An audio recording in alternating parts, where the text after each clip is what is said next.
الحمد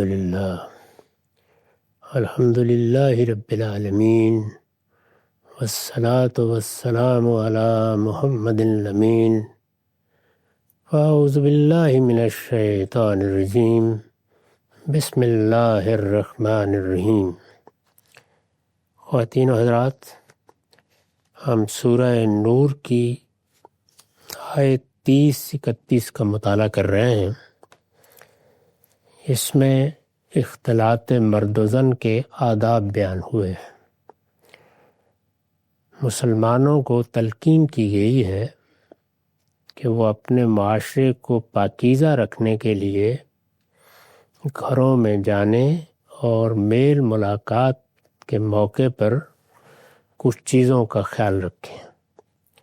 وہ اللہ تعالیٰ نے ایک ایک کر کے مردوں کو الگ خطاب کرتے ہوئے اور عورتوں کو الگ بیان کر دی۔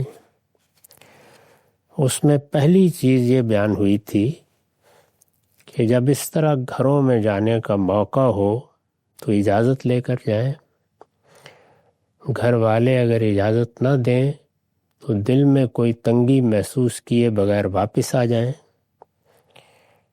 گھروں میں داخل ہونے کی اجازت مل جائے اور وہاں مرد گئے ہیں، عورتیں بھی ہوں، عورتیں گئی ہیں، مرد بھی ہوں، تو مردوں کو بھی چاہیے کہ وہ اپنی نگاہوں کو بچا کر رکھیں، عورتوں کو بھی چاہیے کہ وہ اپنی نگاہوں کو بچا کر رکھیں۔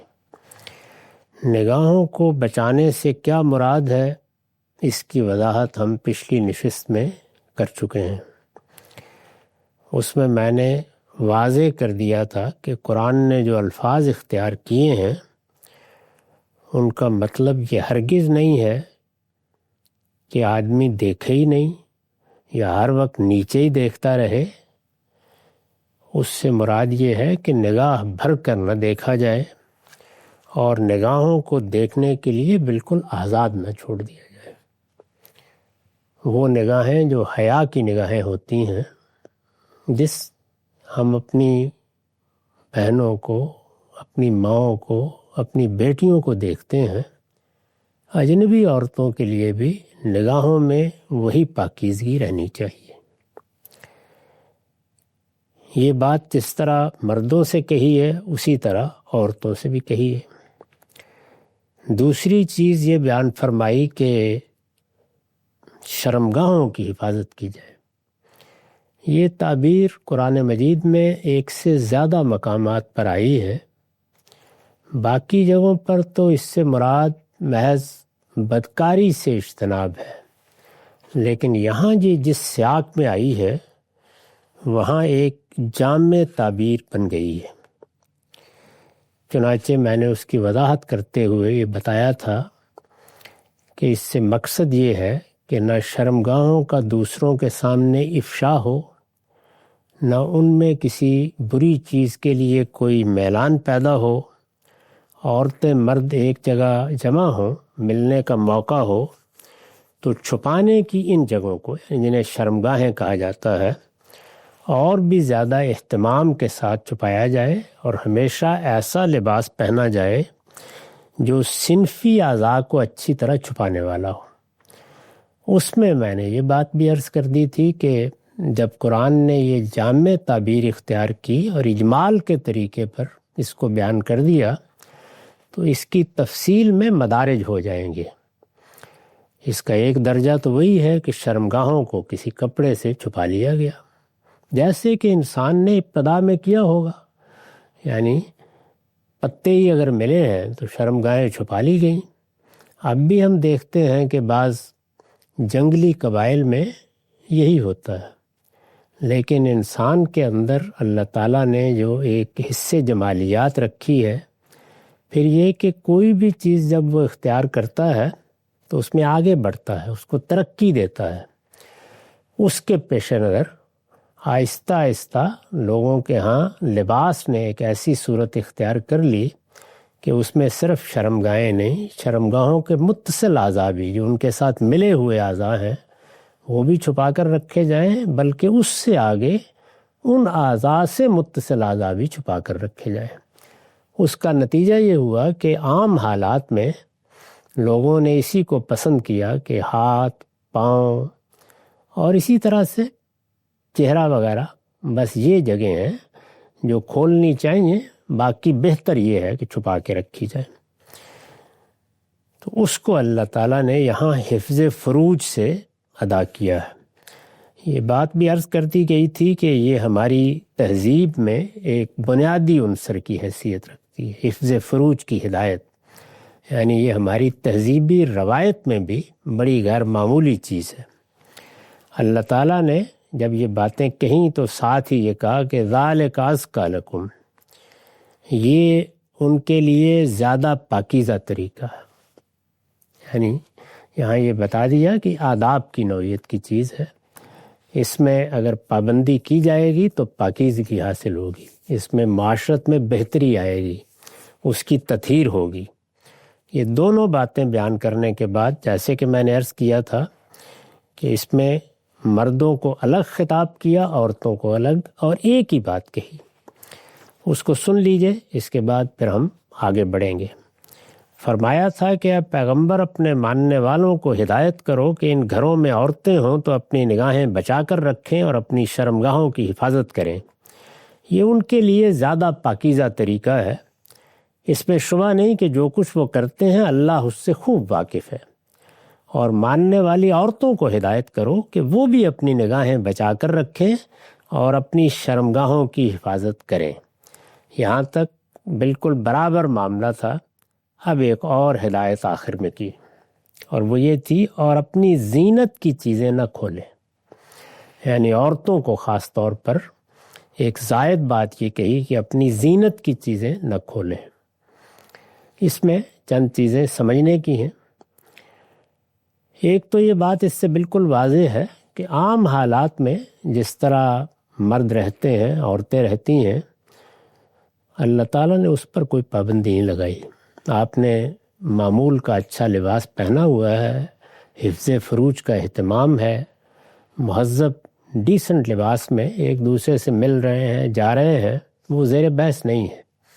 یہاں جس چیز کو خاص عورتوں کے معاملے میں موضوع بحث بنایا ہے وہ زینت ہے۔ زینت سے کیا مراد ہے؟ میں نے وضاحت کی ہے، یعنی زیورات، بناؤ سنگار اور ملبوسات جو عورتیں خاص آرائش کے موقعوں پر پہنتی ہیں۔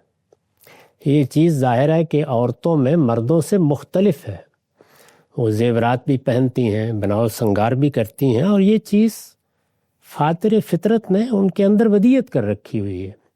اللہ تعالیٰ نے یہاں جو بات کہی ہے جب وہ ہم سمجھ لیں گے تو معلوم ہوگا کہ اس پر بھی کوئی پابندی نہیں لگائی گئی، یعنی یہ نہیں کہا گیا کہ تمہیں بناؤ سنگار اور زینت کی چیزیں اور زیورات وغیرہ اتار دینے چاہیے۔ اس میں جو بات کہی گئی ہے وہ ابھی واضح ہو جائے گی۔ تو پہلی چیز یہ سمجھنی چاہیے کہ زینت کا لفظ عربی زبان میں حسن کے لیے نہیں آتا، یہ ان چیزوں کے لیے آتا ہے جس سے ہم بناتے یا سنوارتے ہیں، جیسے گھروں کی زینت، پردے ہیں، قالین ہے، فرنیچر ہے، اسی طرح سے کلام کی زینت، موسیقی ہے، غنا ہے، شاعری ہے، اور بہت سی چیزیں۔ زینت میں آپ جو کچھ اللہ تعالیٰ نے آپ کو عطا فرمایا ہے اس کی تزئین کرتے ہیں، اس کو بہتر کر کے پیش کرتے ہیں۔ جیسے ایک جامع تعبیر ہمارے زمانے میں اختیار کر لی گئی ہے میک اپ، تو بناؤ سنگار کرنا، زیورات پہننا، ملبوسات پہننا، یہ جو اوپر کی چیزیں ہیں جس سے بنایا سنوارا جاتا ہے، ان کو عربی زبان میں زینت کہا جاتا ہے۔ تو ارشاد فرمایا کہ زینت کی ان چیزوں کو نمایاں نہ ہونے دو۔ اب ظاہر ہے کہ زینت کی چیزیں بہت سی جگہوں پر ہوتی ہیں، ہاتھوں میں بھی، پاؤں میں بھی، گلے میں بھی، سر پر بھی، اور اسی طرح اگر اچھا لباس پہنا ہوا ہے تو گویا پورے وجود میں زینت کا اظہار ہوتا ہے۔ تو زینت کی چیزیں یہ چھپا کر رکھی جائے۔ تو اس میں ظاہر سوال پیدا ہوا کہ پھر کیا اوپر کوئی کپڑا لے لینا چاہیے؟ تو اللہ تعالیٰ نے بتایا کہ الا ما ظہر منہا، نہیں، جو چیزیں ان میں سے ظاہری ہوتی ہیں ان کو چھپانے کی ضرورت نہیں، جو چیزیں ظاہری ہوتی ہیں، اس کے لیے جو الفاظ آئے ہیں ان کی شرح میں نے کی ہے، اس کو اچھی طرح سمجھ لیجئے۔ میں نے لکھا ہے اس کے لیے اصل میں الا ما ظہر منہا کے الفاظ آئے ہیں۔ اوپر متن میں الفاظ ہیں وَلَا يُبْدِينَ زِينَتَهُنَّ إِلَّا مَا ظَهَرَ مِنْهَا، اور اپنی زینت کی چیزیں نہ کھولیں سوائے ان کے جو ان میں سے کھلی ہوتی ہیں۔ اس کے لیے اصل میں الا ما ظہر منہا کے الفاظ آئے ہیں۔ ان کا صحیح مفہوم عربیت کی روح سے وہی ہے جسے زمخشری نے الا ما جرت العادت والجبلہ علی ظہورہ والاصل فیہ الظہور کے الفاظ میں بیان کر دیا۔ عربی زبان کے جو بڑے علماء ہیں وہ اس کی وضاحت اس طرح کرتے ہیں، یعنی ان اعضاء کی زینتیں جنہیں انسان عادتاً اور جبلی طور پر چھپایا نہیں کرتے، یعنی ہماری جو روزمرہ زندگی ہے جس میں ہم رہتے سہتے ہیں تو اس میں ہاتھوں کو نہیں چھپا کے رکھا جاتا، چہرے کو چھپا کر نہیں رکھا جاتا۔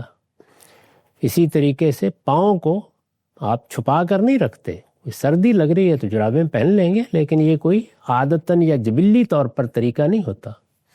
تو یہ چیزیں ہیں جن کو اللہ تعالیٰ نے پہلے ہی جملے میں مستثنیٰ کر دیا ہے، یعنی ان کو چھپانے کی ضرورت نہیں ہے۔ یعنی ان اعضاء کی زینتیں جنہیں انسان عادتاً اور جبلی طور پر چھپایا نہیں کرتے اور وہ اصلاً کھلی ہی ہوتی ہیں، جیسے ہاتھ، پاؤں، چہرہ وغیرہ۔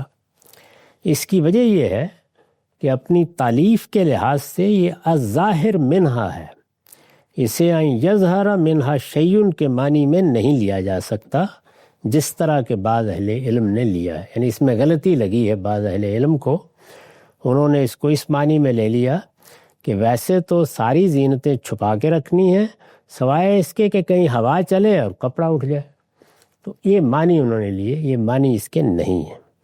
اس کو میں نے واضح کر دیا ہے۔ اس پر بڑی تفصیل سے گفتگو میں نے اعتراضات سیریز میں بھی کی ہے، اتنی تفصیل کے ساتھ جاننا پیش نظر ہو تو اس کو سن سکتے ہیں، اور اب وہ ساری بحث شائع بھی ہو چکی ہے، اس کو پڑھ بھی سکتے ہیں۔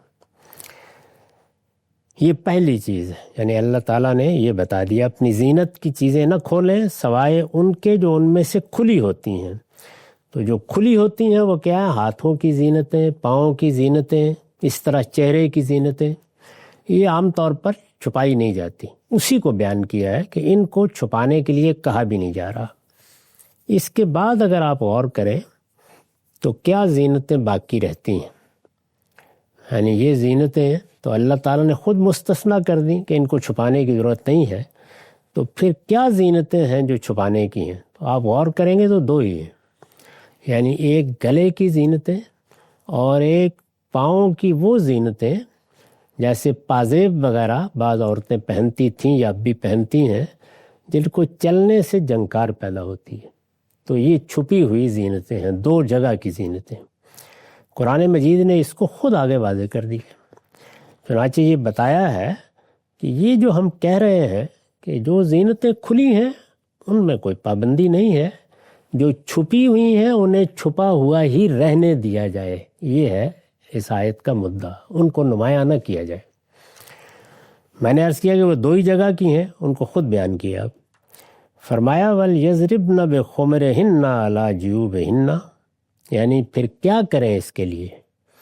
جو چھپی ہوئی زینتیں ہیں ان کو چھپائے رکھنے کے لیے اللہ تعالیٰ کیا تقاضا کر رہے ہیں عورتوں سے، یا ان کو کیا آداب سکھا رہے ہیں؟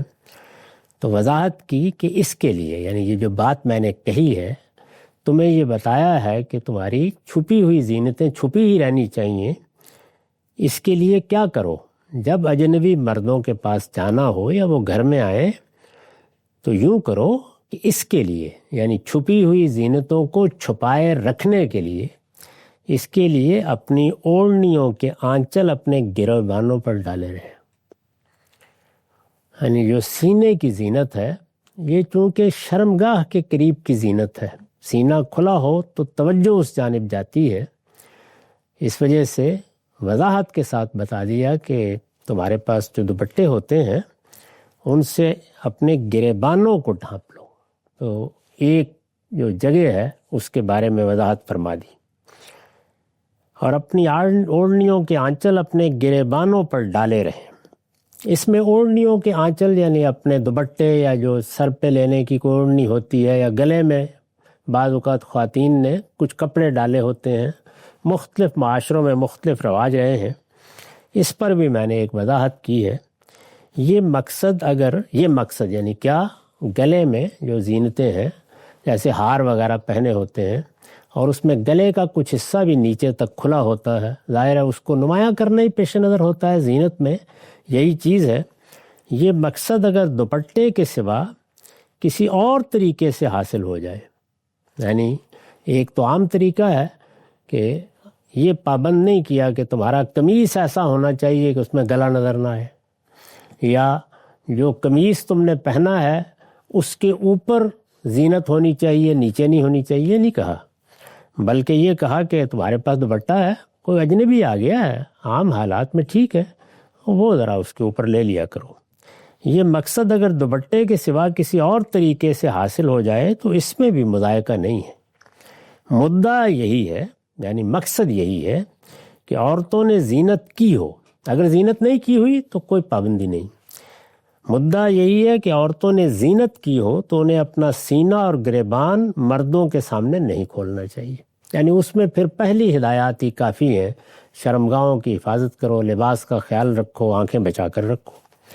بلکہ اس طرح ڈھانپ کر رکھنا چاہیے کہ اس کی زینت کسی پہلو سے نمایاں نہ ہونے پائے.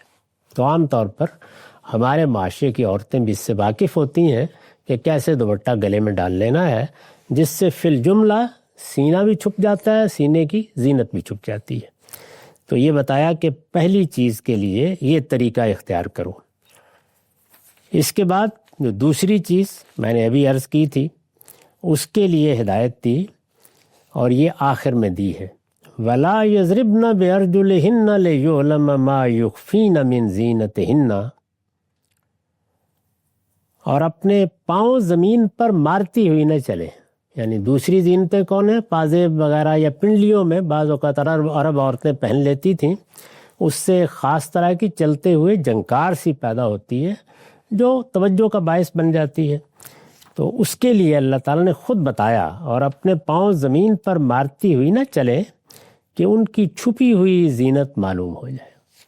تو دونوں کے بارے میں یہ واضح طریقے پہ ہدایت کر کے متعین کر دیا کہ وہ کون سی زینتیں ہیں جن کو چھپا کر رکھنا اللہ تعالیٰ پسند فرمائیں گے، ان کو آداب میں شامل کر دیا ہے، اور ان کے لیے کیا طریقے اختیار کیے جاتے ہیں. اسی میں پھر ایک سوال پیدا ہوتا ہے، معاف کیجیے، اور وہ یہ کہ یہ اجنبی مردوں کے معاملے میں ہے جو گھر آئے ہیں، ملنے آئے ہیں، یا جن کے ساتھ اس طرح کے رشتے نہیں ہیں جو ہماری معاشرت کا لازمی حصہ ہیں. تو کیا سب سے یہ احتیاط کرنی ہوگی؟ یعنی کیا ہر مرد سے؟ تو اللہ تعالیٰ نے فرمایا نہیں. یعنی پہلا استثناء یہ تھا کہ جو زینتیں کھلی ہوتی ہیں ان پر کپڑا ڈالنے کی ضرورت نہیں ہے. جو چھپی ہوتی ہیں وہ یہ دو جگہ کی زینتیں ہیں، ان کو چھپا کر رکھو. اس کے لیے طریقہ کیا اختیار کرو اس کو بھی بیان کر دیا کہ وہاں چلنے میں احتیاط کرو تاکہ جھنکار پیدا نہ ہو. یہ نہیں تقاضا کیا کہ انہیں اتار دو. اور اسی طرح گریبان کے بارے میں یہ بتا دیا کہ اس پر اپنا دوپٹہ اوڑھ لو، اپنی اوڑھنی کا آنچل ڈال لو. اعزاء اقربا کے بارے میں بتا دیا کہ جو آپ کے قریبی اعزاء ہیں، جن کو ہمارے ہاں ایک اصطلاح بنا لی ہے یہ محرم اعزاء، ان سے یہ چھپانے کی بھی ضرورت نہیں ہے. یعنی ان کے سامنے کوئی تکلف کرنے کی ضرورت نہیں. چھپا لیں، اچھی بات ہے، لیکن اللہ تعالیٰ نے ان کا استثناء بیان کیا، ان کو الگ سے بیان کیا اس آیت میں. دیکھیے کیسے فرمایا.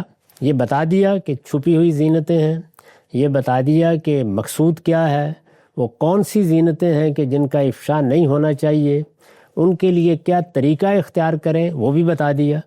ظاہر ہے کہ اگر بات اجمال میں رہتی تو ہو سکتا ہے کہ ہم یہ کہتے کہ اگر پاؤں میں کوئی زینت ہے تو اتار دی جائے. یہ فرمایا اس کی بھی ضرورت نہیں ہے، بس چلنے میں ذرا احتیاط کر لی جائے.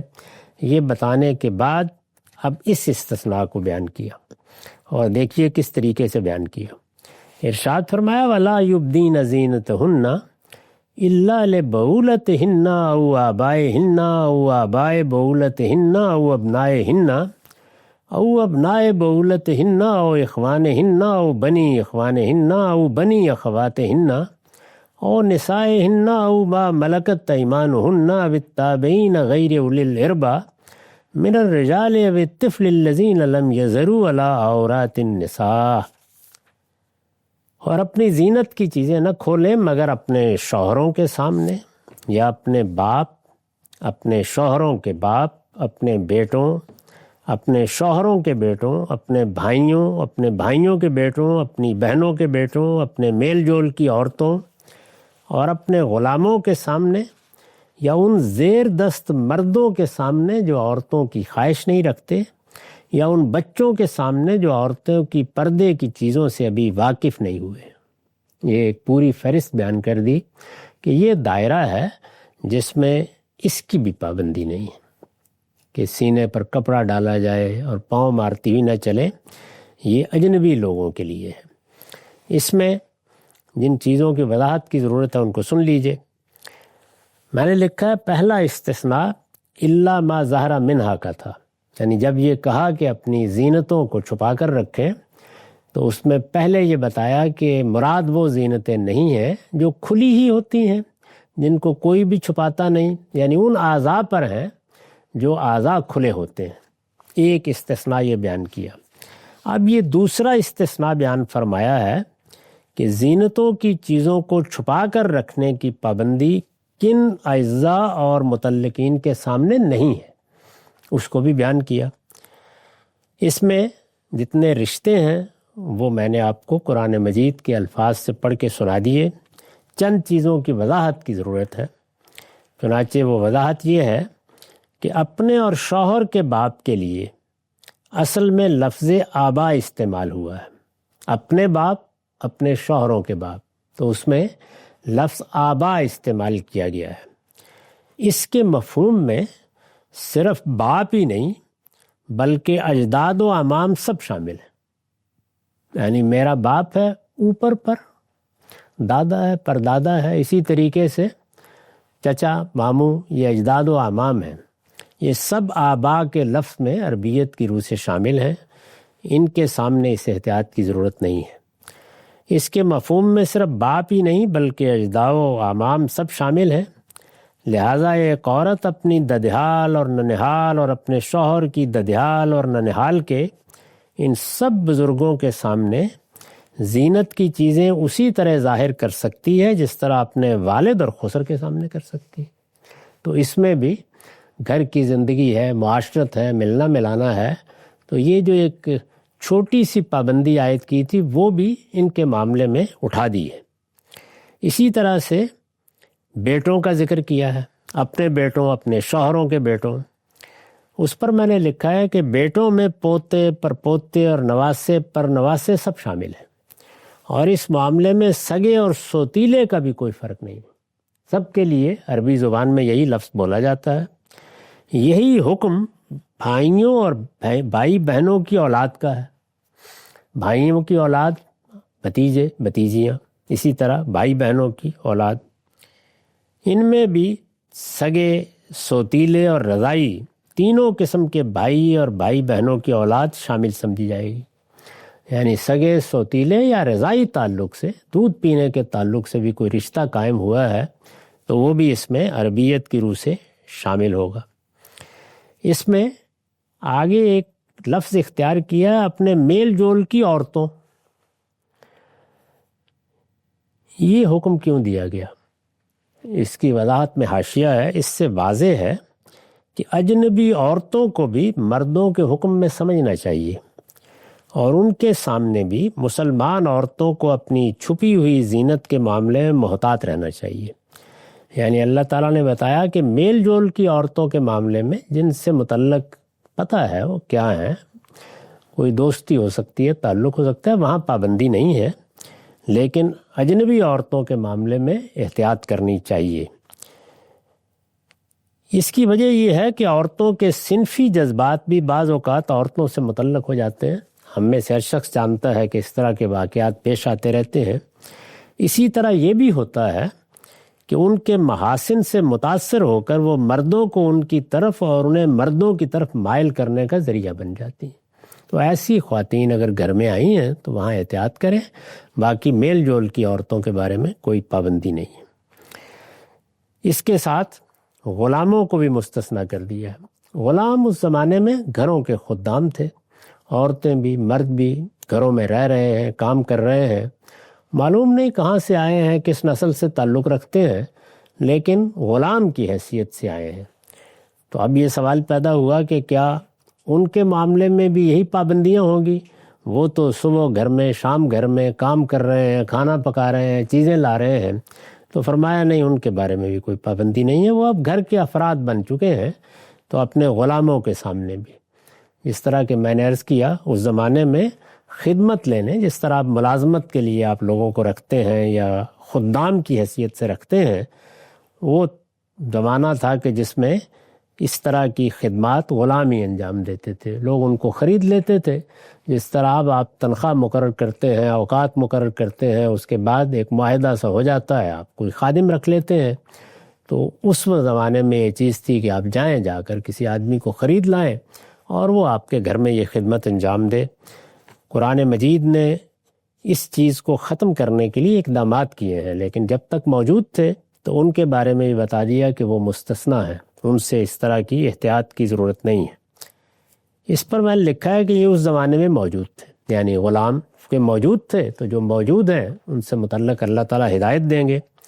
یہ اس زمانے میں موجود تھے۔ ما ملکت ایمانہن کے جو الفاظ ان کے لیے اصل میں آئے ہیں، ان سے بعض فقہا نے صرف لونڈیاں مراد لی ہیں، لیکن اس کا کوئی قرینہ الفاظ میں موجود نہیں ہے۔ بعض لوگوں نے اپنے ذہنی پس منظر کی وجہ سے یہ خیال کیا ہے کہ یہ غلام کیسے مستثنیٰ ہو سکتے ہیں، لونڈیاں ہوں گی۔ تو لونڈیاں بھی غلام ہوتی تھیں اور مرد بھی غلام ہوتے تھے، لیکن قرآن نے لفظ ایسے استعمال کیے ہیں کہ دونوں شامل ہو گئے ہیں۔ لیکن اس کا کوئی قرینہ الفاظ میں موجود نہیں ہے۔ استاذ امام لکھتے ہیں اگر صرف لونڈیاں ہی مراد ہوتی، یعنی جیسے بعض لوگوں نے سمجھا ہے، تو صحیح اور واضح تعبیر او امائے ہنہ کی ہوتی، یعنی پھر لفظ بھی سری لایا جاتا۔ ایک عام لفظ جو لونڈیوں اور غلاموں دونوں پر مشتمل ہے، اس کے لیے استعمال نہ ہوتا۔ پھر یہاں اس سے پہلے نسائے ہنہ کا لفظ آ چکا ہے، جو ان تمام عورتوں پر جیسے کہ واضح ہو چکا مشتمل ہے جو میل جول اور خدمت کی نوعیت کی وابستگی رکھتی ہیں۔ اس کے بعد لونڈیوں کو علیحدہ ذکر کی کوئی ضرورت باقی نہیں رہتی۔ تو یہ دونوں چیزیں بیان کر کے استاذ امام نے واضح کر دیا کہ نہیں، اس میں جس طرح لونڈیاں شامل ہیں اسی طرح غلام بھی شامل ہیں۔ تو یہ وہ رشتے ہیں یا یہ وہ تعلقات ہیں جن کی ایک فہرست بیان کر دی۔ اس میں ایک مزید آگے اضافہ کیا ہے، او التابعین غیر اولی الاربا، یا ان زیر دست مردوں کے سامنے جو عورتوں کی خواہش نہیں رکھتے۔ یعنی بہت سے مرد بھی ایسے ہوتے ہیں، عمر ایسی آ چکی ہے، ان کے احوال ایسے ہیں، دیہاتوں میں بالعموم اس کا تجربہ ہوتا ہے۔ میں نے اس کی وضاحت کی، یعنی وہ لوگ جو گھر والوں کی سرپرستی میں رہتے ہوں۔ آپ نے اپنے کسی عزیز کو، کسی قریبی کو، کسی بزرگ کو اپنے ہاں رکھا ہوا ہے، جیسے کہ خاندانی معاشرت میں ہوتا تھا۔ فرمایا ان کے معاملے میں بھی اگرچہ وہ اجنبی ہوں یہ پابندی نہیں ہے، اور زیر دستی کے باعث یا کسی اور وجہ سے انہیں عورتوں کی طرف رغبت نہ ہو سکتی۔ یعنی جب یہ اندازہ ہو جائے کہ یہ اب اس عمر سے گزر چکے ہیں، ان کے معاملات وہ نہیں ہیں، تو پھر آپ ان کے بارے میں بھی فرمایا کہ ان احتیاطوں کو ملحوظ رکھنے کے پسند نہیں ہیں یا پابند نہیں ہیں۔ تو یہ بیان کر دیا۔ اور پھر آخر میں بچے، یعنی جب تک وہ بلوغ کی عمر کو نہیں پہنچ جاتے، آئیں گے جائیں گے، گھروں میں ہر جگہ گھس جاتے ہیں، ان سے متعلق بھی یہ پابندیاں نہیں ہیں۔ یہ وہ احکام ہدایات ہیں جو قرآن مجید نے مرد و زن کے اختلاط کے معاملے میں دی ہیں۔ یہ آیت 31 پر جو میں نے پڑھ دی ہے ختم ہو جاتے ہیں، اور آخر میں یہ فرمایا ہے کہ وَتُوبُوا إِلَى اللَّهِ جَمِيعًا أَيُّهَا الْمُؤْمِنُونَ لَعَلَّكُمْ تُفْلِحُونَ، ایمان والو اب تک کی غلطیوں پر سب مل کر اللہ سے رجوع کرو تاکہ تم فلاح پاؤ۔ یہ معلوم ہے کہ غلطیاں ہوئی ہیں، اسکینڈل بنے ہیں، صورتحال خراب ہوئی ہے، اس کے بعد اللہ تعالیٰ نے قانون بھی بیان کیا، اس کے ضوابط بھی بتائے، تنبیہ بھی کی، اور پھر یہ آداب بتائے کہ مرد و زن ایک دوسرے سے ملیں تو اپنے معاشرے کو پاکیزہ رکھنے کے لیے ان آداب کا خیال رکھیں۔ اس سے زائد ایک لفظ بھی نہ اللہ کی کتاب میں موجود ہے اور نہ رسالت مآب صلی اللہ علیہ وسلم کے ارشادات میں موجود ہے۔ اقول قولی ھذا واستغفر اللہ لی ولکم ولسائر المسلمین۔